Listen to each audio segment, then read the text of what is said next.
Hello बच्चों, welcome to my YouTube channel Aadi notes. आज हम बात करेंगे मेटामर।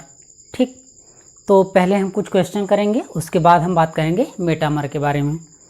तो क्वेश्चन है, how many bromochloropropane are possible including stereo isomer. ठीक, तो इसमें कह रहा है कि how many bromochloropropane are possible including stereo isomer. तो चलिए देखते हैं ब्रोमोक्लोरोप्रोपेन का स्ट्रक्चर क्या है। तो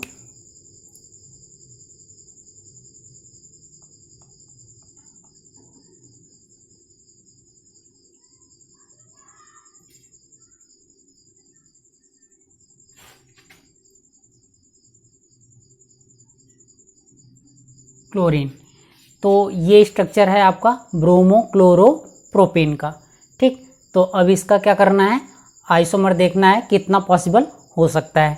ठीक, तो अब इसमें पहला स्ट्रक्चर है, तो पहले देखना है कि इसमें स्टीरियो आइसोमर बनेगा। तो आइए चेक करते हैं। तो देखिए यहाँ पे 3 हाइड्रोजन सेम, देखिए सब में सिंगल बॉन्ड है तो हाइब्रिडाइजेशन sp3 होगा। अभी इस पे देखिए हम ग्रुप देख लेते हैं। यहाँ पे एक कार्बन के साथ 3 हाइड्रोजन सेम, इस कार्बन में 2 हाइड्रोजन सेम, यहाँ पे 1 हाइड्रोजन, ब्रोमीन, क्लोरीन और एथिल ग्रुप। ठीक, इस कार्बन पे 1 हाइड्रोजन, 1 ब्रोमीन, 1 क्लोरीन और ये एथिल ग्रुप। तो ये क्या हो जाएगा, ये कायरल कार्बन होगा, ये कायरल कार्बन होगा। जब ये कायरल कार्बन होगा तो ये डी फॉर्म और एल फॉर्म शो करेगा। चलिए दूसरा स्ट्रक्चर CH3 CH2। ठीक, अब यहाँ पे एक ब्रोमीन, यहाँ पे एक क्लोरीन। ठीक, तो ये हो गया। अब इसमें देखते हैं क्या इसमें है मतलब कि स्टीरियो आइसोमर। तो देखिए इस कार्बन पे नहीं, क्योंकि 3 हाइड्रोजन सेम। इस कार्बन पे 1 हाइड्रोजन, 1 ब्रोमीन, 1 CH2Cl, 1 मेथिल। तो ये कार्बन क्या होगा, कायरल कार्बन होगा, क्योंकि हाइब्रिडाइजेशन तो sp3 है। ठीक, तो ये कायरल कार्बन होगा। इसको चेक करते हैं, 2 हाइड्रोजन सेम, तो ये कायरल कार्बन नहीं होगा। अब ये कायरल कार्बन होगा तो इसमें भी आपका D और L बन जाएगा। अगला आइसोमर बनाते हैं। तो अब क्या करते हैं, यहाँ पे ब्रोमीन को लगाते हैं, यहाँ पे क्लोरीन को।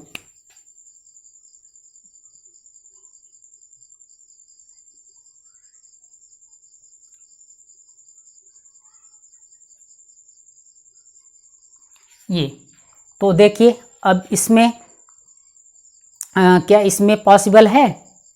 ठीक, इसमें क्या पॉसिबल है। तो देखिए ये methyl group, 1 hydrogen, 1 chlorine, 1 CH2Br। तो ये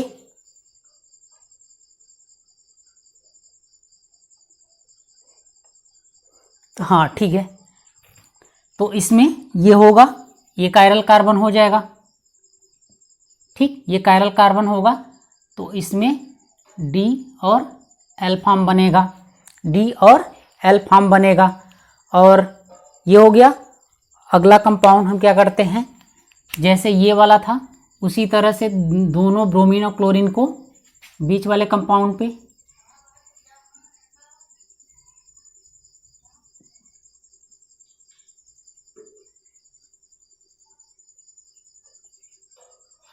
क्लोरीन।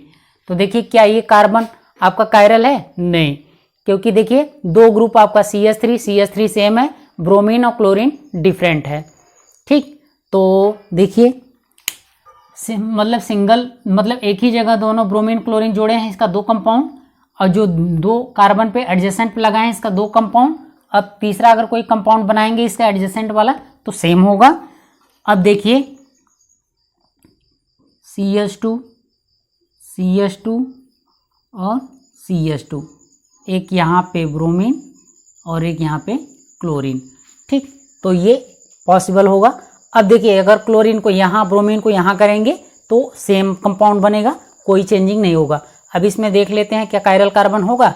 यहाँ पे 2 हाइड्रोजन सेम, ठीक, तो यहाँ का क्या हो जाएगा, कंपाउंड क्या हो, चारों डिफरेंट नहीं होगा, यहाँ पे भी 2 हाइड्रोजन, यहाँ पे भी 2 हाइड्रोजन, तो ये कंपाउंड स्टीरियो आइसोमेरिज्म शो नहीं करेगा। तो अब हम बात करते हैं टोटल, तो गिन लेते हैं 2 2 2, टोटल कितने हो गए, ये 2 6, एक 7, एक 8, तो टोटल कितना हो गया आपका, टोटल कितना हो गया आपका 8। ठीक, ये यहाँ हो जाएगा आपका आंसर। तो आइए एक और क्वेश्चन है, फिर आगे बढ़ते हैं। सेकंड क्वेश्चन है, इसमें पूछ रहा है कि how many chloro derivative of C2H5H6 are possible, यानी कि एथेन में कितना क्लोरो डेरिवेटिव आइसोमर पॉसिबल हो सकते हैं। ठीक है, तो अब यहाँ पे हम जितने हाइड्रोजन हैं सबको रिमूव कर सकते हैं, और एक भी कर सकते हैं, 2 का बना सकते हैं, 3 का, 4 का, यानी कि जितना हाइड्रोजन है सबको जितना पॉसिबल हो सकता है आप बना सकते हैं। ठीक है, तो चलिए आइए देखते हैं। ये आपका स्ट्रक्चर हो गया CH3 एथेन का। अब चलिए इस पे हम क्या करते हैं, इसका बनाते हैं। पहले CH3 CH2 एक क्लोरीन रिमूव करके, अब देखिए इसका और आगे आइसोमर बन सकता है, नहीं, यहाँ पे जोड़ेंगे तो भी सेम कंपाउंड बनेगा। अब एक क्लोरीन का एक ही कंपाउंड बनेगा। चलिए अगला कंपाउंड हम 2 क्लोरीन हटा के करते हैं।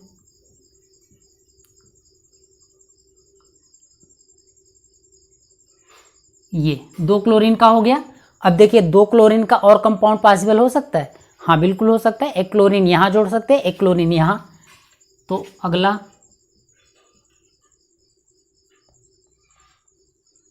CH2 एक क्लोरीन एक क्लोरीन। ठीक, अब कोई पॉसिबल हो सकता है 2 क्लोरीन का, नहीं। ठीक, अब चलिए 3 क्लोरीन का बनाते हैं।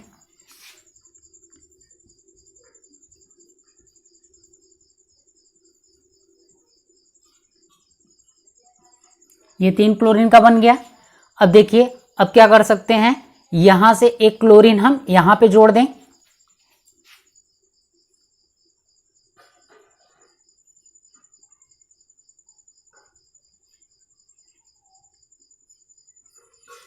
ठीक, 3 क्लोरीन का 2 कंपाउंड, और अगर हम जोड़ेंगे तो अब पॉसिबल नहीं होगा। अगर एक क्लोरीन यहाँ उठा के यहाँ पे करेंगे तो फिर आपका क्या हो जाएगा, यही कंपाउंड बनेगा, 2 क्लोरीन एक क्लोरीन, यानी कि सेम यही रिपीट हो जाएगा। अगर दोनों को हटा के यहाँ तीनों करेंगे तो फिर ये वाला कंपाउंड रिपीट हो जाएगा, यानी कि 3 क्लोरीन का अब 2 ही कंपाउंड बन सकता है। अब क्या करते हैं, 4 क्लोरीन यानी कि 4 हाइड्रोजन को रिप्लेस करते हैं।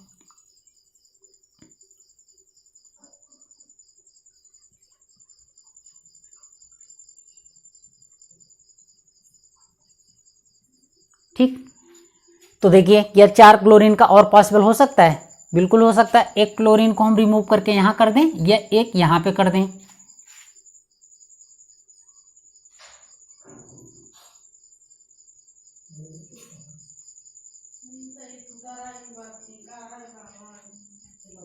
ठीक, तो देखिए एक यहाँ पे हो गया। अब देखिए अगला क्या और 4 कंपाउंड का पॉसिबल हो सकता है, नहीं। अगर फिर इसको यहाँ से उठाएंगे तो सेम यही बन जाएगा। ठीक, अब 3 से 1 कार्बन पे 3 से अधिक क्लोरीन जुड़ नहीं सकता, अगर यहाँ से उठा के यहाँ करेंगे तो फिर यही रिपीट हो जाएगा, यानी कि अब 4 क्लोरीन का 2 ही कंपाउंड पॉसिबल है। अब क्या करते हैं, 5 क्लोरीन को रिमूव करते हैं, मतलब 5 हाइड्रोजन को रिमूव करते हैं।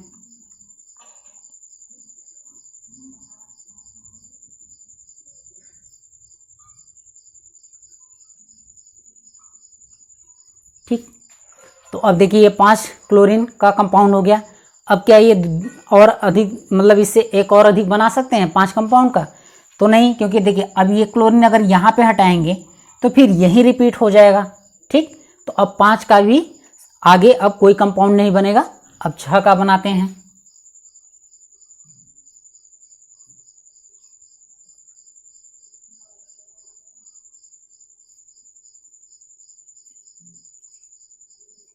तो ये हो गया 6 क्लोरीन का। तो अब देखिए अब 6 का और कोई पॉसिबल हो नहीं सकता। अब टोटल हम काउंट कर लें, 1 2 3 4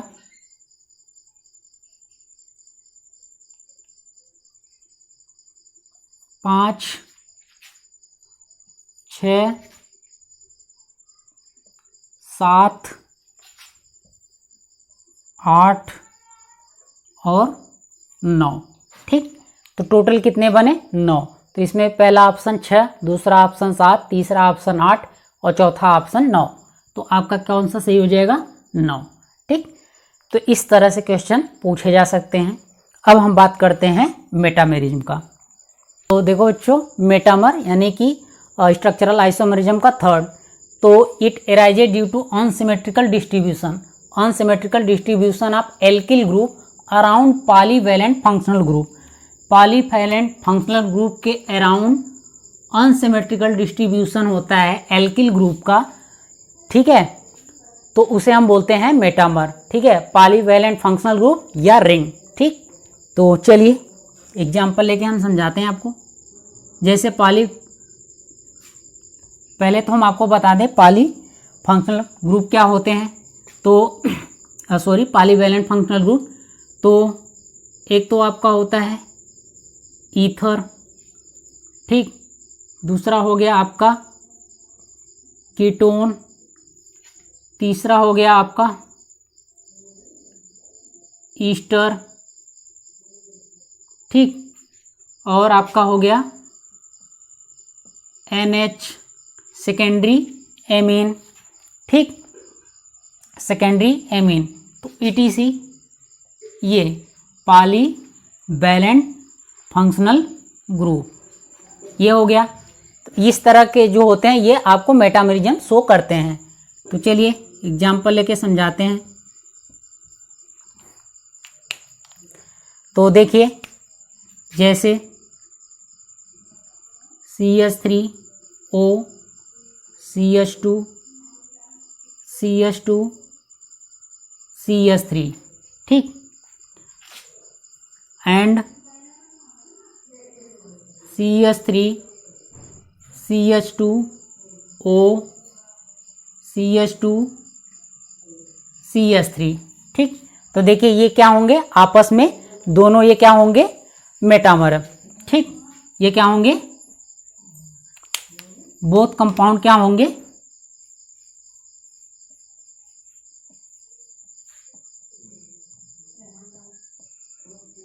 दोनों कंपाउंड क्या होंगे? मेटामर।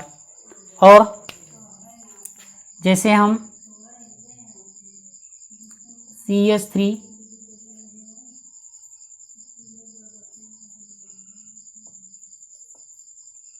ये एंड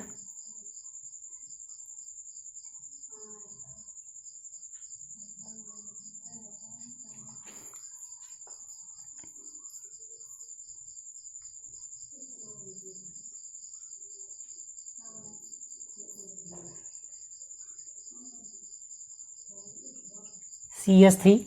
ठीक, 1 2 3 4, 1 2 3 4। ठीक, तो ये दोनों ग्रुप आपस में क्या होंगे? मेटामर शो करेंगे। Both metamer.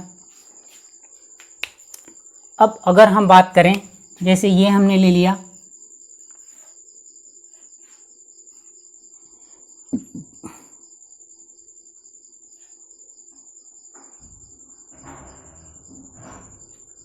ठीक, ये और दूसरा कंपाउंड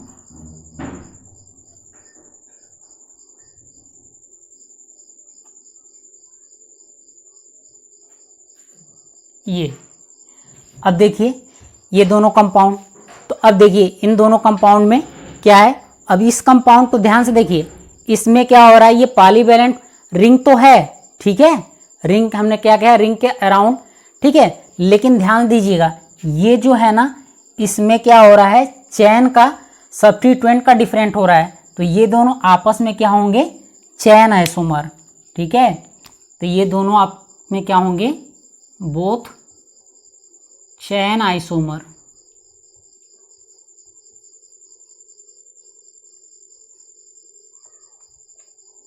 तो क्या होंगे, बोथ चेन आइसोमर। ठीक है, चलिए कुछ और क्वेश्चन करते हैं। तो आइए दो क्वेश्चन है, metamer of the CH3 CH2 CH2 NH तो इसका मेटामर कौन सा होगा? 4 ऑप्शन है, A B C D। ठीक है, तो पहले ए देखते हैं। तो CH3 CH3 CH3 NH ठीक है, ये 2 डिग्री तो है, लेकिन यहाँ पे देखिए कार्बन की संख्या ज़्यादा हो गई है। ठीक, यहाँ पे 4 ही कार्बन है और यहाँ पे 5 कार्बन है, तो ये इसका मेटामर नहीं होगा। दूसरा बी देखते हैं, CH3 CH2 N CH3 अब यहाँ पे देखिए फंक्शनल ग्रुप ही बदल गया है। ठीक है, यहाँ पे 3 डिग्री आपका हो गया है और जबकि वो 2 डिग्री है, तो बी भी नहीं होगा। सी देखते हैं, CH3 CH2 NH CH2 ठीक, तो इसमें देखिए 3 आपका एल्किल ग्रुप एक साइड है, एक एल्किल ग्रुप एक साइड। अब इसका अगर हम बनाएंगे तो एक को इस तरफ ले जाएंगे, यानी कि 2 एक तरफ 2 एक तरफ, तो इसका अब ये कौन सा हो जाएगा आपका थर्ड। चौथा ऑप्शन कह रहा है बोथ ए एंड सी, तो ए है नहीं, सी है, तो चौथा ऑप्शन आपका नहीं होगा। अगला क्वेश्चन कह रहा है कि which can not show metamerism, कौन सा कंपाउंड जो है आपका मेटामेरिज्म शो नहीं करेगा। चलिए पहला देखते हैं, CH3 CH2 NH CH2 polyvalent functional group है। ठीक है, तो ये शो करेगा। ठीक, दूसरा देखते हैं, CH3 C double bond O CH3, ये भी पॉलीवैलेंट फंक्शनल ग्रुप है ईस्टर, तो ये भी शो करेगा। तीसरा देखते हैं, HC double bond O CH2 CH3, अब ये पॉलीवैलेंट फंक्शनल ग्रुप नहीं, ये एल्डिहाइड ग्रुप है, तो ये आपका शो नहीं करेगा। चौथा ऑप्शन कह रहा है both B and C, B तो कर रहा है, सी नहीं कर रहा है, इसका मतलब इसका आंसर हो जाएगा केवल सी। ठीक, चलिए एक और क्वेश्चन करते हैं। देखिए लास्ट क्वेश्चन है, metamer of CH3 CH2 O CH2 is, तो इसका मेटामर क्या होगा? तो आइए देखते हैं। पहला ए है, CH3 CH2 O CH3, ठीक है, इसमें आपका 4 कार्बन ऑक्सीजन के साथ है, तो इसमें भी 4 आपका कार्बन है, मतलब 4 एल्किल ग्रुप है ऑक्सीजन के साथ, लेकिन इसमें 2 एक तरफ 2 एक तरफ है, इसमें 3 एक तरफ 1 एक तरफ, तो ये इसका मेटामर होगा। ठीक है, सेकंड देखते हैं, इसमें भी देखिए CH3 CH3 और O CH3, तो ये भी होगा क्योंकि इसमें भी 4 ही एल्किल ग्रुप हैं। ठीक है, और ये इस कंपाउंड से डिफरेंट है, तो ये भी आपका शो करेगा। तीसरा देखते हैं, CH3 CH2 OH, ये देखिए यहाँ पे आपका फंक्शनल ग्रुप ही चेंज हो गया, OH हो गया एल्कोहल। ठीक है, बाकी सबको ठीक है, लेकिन यहाँ पे एल्कोहल आ गया। एल्कोहल क्या होता है? मोनोवैलेंट होता है, और ये शो नहीं करेगा। और चौथा ऑप्शन देखते हैं, ए एंड बी, तो क्या हो जाएगा आपका डी, ए एंड बी। ठीक, नीचे नोट में लिखा हुआ है कुछ, इसको ध्यान दीजिएगा। If given 2 isomer appear it's, अगर कोई कंपाउंड या कोई आइसोमर, अगर वो पोजीशन आइसोमर भी शो कर रहा है, ठीक है, वो पोजीशन आइसोमर भी शो कर रहा है और वो मेटामर भी शो कर रहा है। ठीक है, ऐसा आइसोमर जो पोजीशन आइसोमर भी शो कर रहा हो और मेटामर भी शो कर रहा हो, तो ऐसे केस में जो प्रायोरिटी होगी हम मेटामर को देंगे। ठीक है, वहां पे किसको प्रायोरिटी देंगे? मेटामर को देंगे, न कि पोजीशन आइसोमरिज्म। ठीक है, एक बार फिर से समझा दे रहे हैं, ऐसा कोई आइसोमर जो पोजीशन आइसोमर और मेटामर दोनों शो करता हो, ऐसे केस में हम प्रायोरिटी मेटामर को देंगे, न कि पोजीशन आइसोमर को। तो मेटामर समाप्त। अगले लेक्चर में हम बात करेंगे फंक्शनल आइसोमेरिज्म।